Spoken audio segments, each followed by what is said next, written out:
Prince Charles and the Duchess of Cornwall reportedly returned home from the Middle East with bottles of holy water. But Britons do not want it to be used to christen Lilibet at Windsor Castle, according to new polling data. Rustam Jian, Director General of the baptism site in Jordan, confirmed the royal family had asked for the holy water.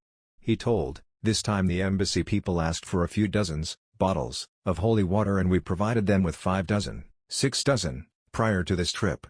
I didn't want to ask but they said we wanted it for children to be baptized later on." The water may have been used on Sunday at the joint christening of Zara Tindall and Princess Eugenie's babies, a celebration that the Queen attended.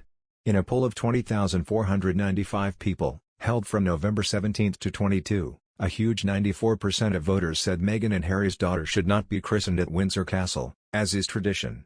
One participant, going by G, said, "A baptism in St. George's Chapel and indeed at Windsor Castle is not an option open to non-royals."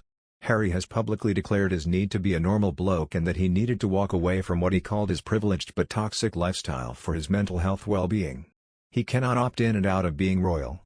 They added, "Should the couple enjoy the kudos of a royal baptism attended by the Queen and senior royals?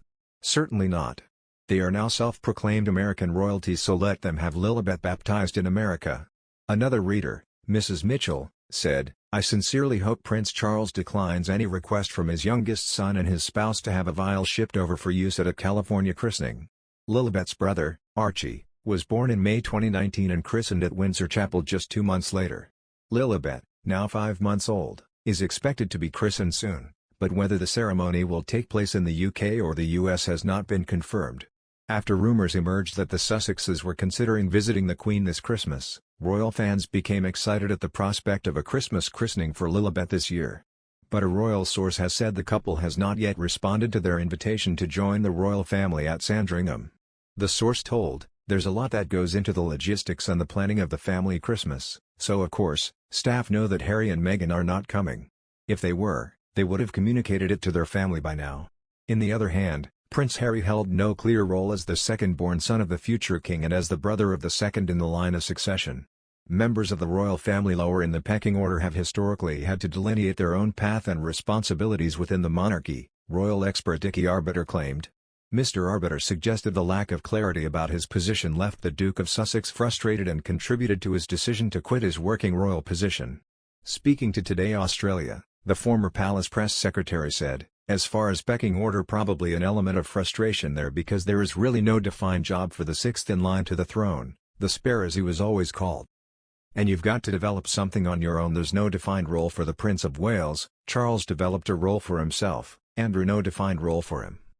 He went into the Navy for 20 years and then sort of wasted his time afterwards, so it's beginning to get into that controversial side and I will talk about that once I have seen it."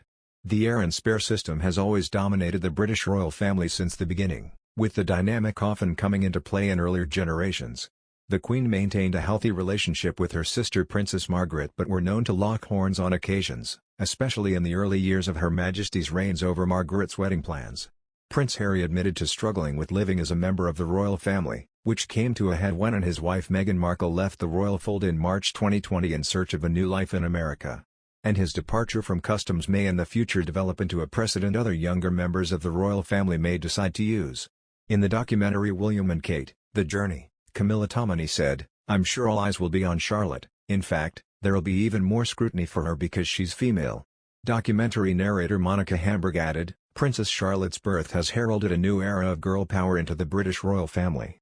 After Queen Elizabeth II's reign is over, the prospect of 3 male kings means the royal family will not see a female on the throne for many years to come."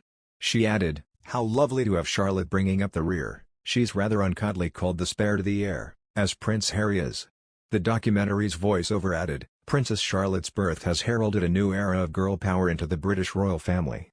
After Queen Elizabeth II's reign is over, the prospect of 3 male kings means the royal family will not see a female on the throne for many years to come. But, as he has proved himself, it's a role you can make your own." Speaking on Channel 5's Secrets of Royal Palaces, Katie Nicholl, a royal expert said, "This was Prince Harry relinquishing his title, military appointments, quitting the royal family for an independent life. In many ways, Prince Harry was setting a precedent for the next generation of royals.